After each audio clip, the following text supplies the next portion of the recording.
India has qualified into the finals of T20I World Cup. They have beaten England by 7 runs. वहां पर M S Dhoni मौजूद थे. 7 run से जीता है भारत और ये क्रेडिट एम एस धोनी को तो नहीं लेकिन जसप्रीत बुमराह को जरूर जाता है because he has given runs by only 8.5 runs of economy. 8.5 की औसत से रन दिए, एक विकेट निकाले इंपॉर्टेंट और जो लास्ट उनका ओवर था, जो चौथा ओवर था, उसमें उन्होंने सिर्फ 6 रन खर्चे हैं. उसके बाद जो अगला ओवर था हार्दिक पांड्या का, उसमें सिर्फ 9 रन गए और एक विकेट मिली जो कि तिलक वर्मा ने डीप में कैच पकड़ा था and that was in hand catch. लेकिन वहां से थोड़ा सा गेम जो है पलटना शुरू हुई. जेकब बैथल 22 साल का लड़का जब इस तरीके से प्रदर्शन करता है, हमने देखा है आरसीबी के लिए खेलते हुए जब फिल शॉर्ट बाहर हो गए टीम से, लेकिन जेकब बैथल के लिए अब आरसीबी में आई थिंक परमानेंट जगह है आज का मुकाबला देखने के बाद, क्योंकि 250 बहुत छोटा स्कोर नहीं लग रहा था उसके सामने. जिस तरीके से जेकब बैथल ने उस गेम को बनाया था, जिस तरीके से उस गेम को भुनाया था, आई थिंक जेकब बैथल पूरा का पूरा उसको इंग्लैंड की तरफ लेकर जा रहे थे. लेकिन कहीं ना कहीं वहां पर जसप्रीत बुमराह और वहां पर हार्दिक पांड्या जैसे गेंदबाजों की गेंदबाजी काम आई. इसीलिए टीम इंडिया ने आज अपना परचम लहराया वानखेड़े स्टेडियम मुंबई में और क्राउड भी क्या फैंटास्टिक है ना वानखेड़े का. Each and everywhere you can see the celebrities, you can see the cricketers and you can see the vibe out there at Wankhede stadium, जहां पर हमने 2011 का फाइनल जीता, जहां पर हमने 2023 का सेमीफाइनल जीता वर्ल्ड कप का, और आज T20 वर्ल्ड कप का सेमीफाइनल 2026 का भारत ने जीता वानखेड़े स्टेडियम मुंबई में. अब जाएंगे अहमदाबाद और वो जो पुराने घाव हैं हमारे 2023 के वर्ल्ड कप के, उन्हें भरने जाएंगे अगेंस्ट न्यूजीलैंड, सूर्य कुमार यादव की नई नवेली टीम, जहां पर हमें फॉर्म चाहिए. एक कंप्लीट बल्लेबाजी हमने नहीं की थी पिछले कुछ मुकाबलों में से, वो कंप्लीट बल्लेबाजी आज दिखाई दी. संजू सैमसन हो, ईशान किशन हो, तिलक वर्मा का कैमियो हो, हार्दिक पांड्या की बल्लेबाजी हो, I mean Shivam Dube, you are fantastic bro.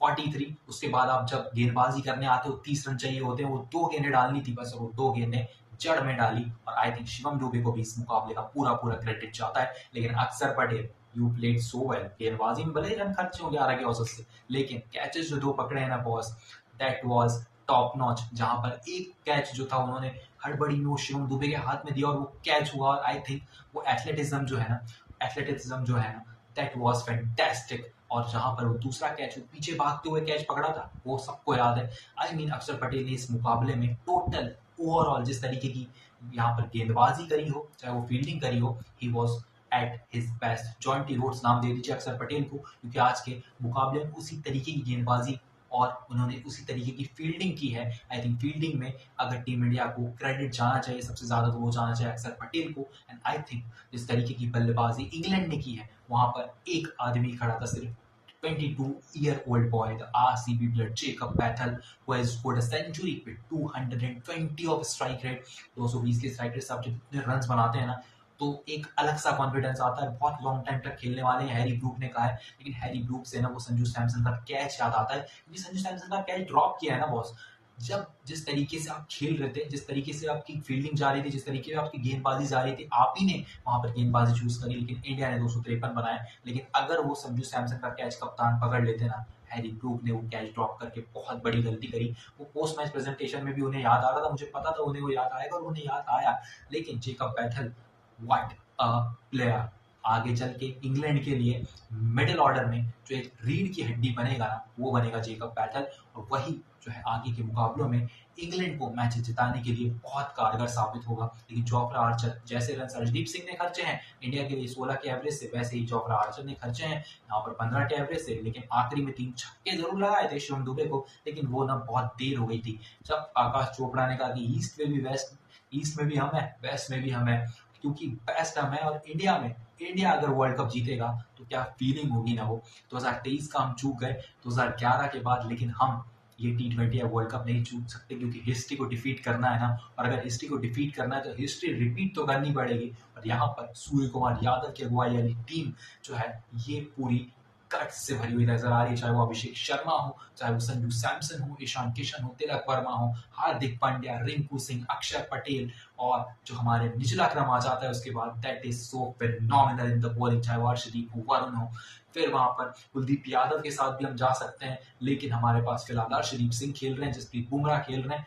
लेकिन फिलहाल के लिए आई थिंक अगर यहाँ से वरुण चक्रवर्ती नहीं सीखते हैं तो उनके लिए थोड़ी सी दिक्कत पैदा हो सकती है फाइनल में, क्योंकि आज के मुकाबले में 250 बहुत बड़ा स्कोर नहीं था. अहमदाबाद में सामने की बाउंड्री छोटी है, तो आई थिंक वहां पर अक्षर पटेल को अपनी गेंदबाजी पर, वरुण चक्रवर्ती को अपनी गेंदबाजी पर, अर्शदीप सिंह को अपनी गेंदबाजी पर ध्यान देना होगा और अर्ली विकेट्स निकालने होंगे न्यूजीलैंड के, जिससे भारत को जो है इस फाइनल को जीतने में बहुत मदद मिले, क्योंकि अहमदाबाद का मैदान सामने से छोटा है और वहां पर आपने जिस तरीके से फेन आयरन को बल्लेबाजी करते हुए देखा है पिछले मुकाबले में, he is a fair for India, लेकिन not for Jasprit Bumrah. I am sure Jasprit Bumrah is a different kind of breed, लेकिन वहां पर फेन आयरन हो, ग्लेन फिलिप हो, रचिन रविंद्र हो, they are all set for the finals. वो अभी से प्रैक्टिस करना स्टार्ट भी करते हैं, लेकिन यहाँ पर वानखेड़े से जो कॉन्फिडेंस लेकर जाएगा, भारत की 250 हम बना सकते हैं, और 250 499 रन बने यार आज के मुकाबले में। Wankhede stadium is lighted up by this match, क्योंकि यहाँ पर वानखेड़े स्टेडियम में आप 499 स्कोर करते हैं, दोनों टीम मिला के मैं बात कर रहा हूँ, और वो जो छक्के संजू सैमसन ने मारे इस टूर्नामेंट में, आई थिंक 16 से 18 छक्कों के बीच में उनका 6 स्कोर है। तो अगर अगले मुकाबले में वो खेलते हैं अच्छे से, तो आई थिंक संजू सैमसन दूर नहीं है एक रिकॉर्ड बनाने से छक्कों का T20 वर्ल्ड कप में। जिस तरीके से उन्होंने बल्लेबाजी की है, सॉलिड है boss. Sanju Samson is looking fit for the finals, लेकिन अभिषेक शर्मा की जिस इनिंग का हम वेट कर रहे हैं ना, वो इनिंग शायद फाइनल में दिखाई देगी। अब क्योंकि एक ही मुकाबला बचा है, एक ही उम्मीद बची है, ईशान किशन गुड।